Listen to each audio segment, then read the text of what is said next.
to promote sustainable agriculture.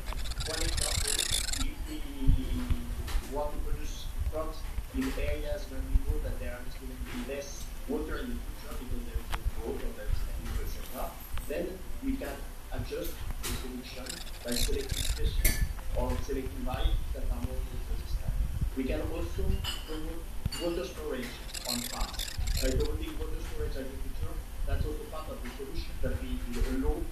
Isa rin daw sa posibleng solution sa climate change at food security ang konsepto ng food sovereignty. Ang food sovereignty ay isang sistema na itinutulong ang healthy, ethical, at environment-friendly na pag-produce, pagbili, at pagkonsumo ng pagkain.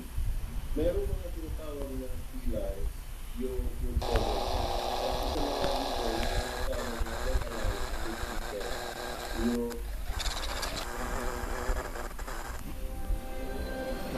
Sa Tondo, Maynila, nasa kote ang isang lalaki na ginagamit umunong pang-blackmail ang pribadong larawan at video ng biktimang nakilala niya online.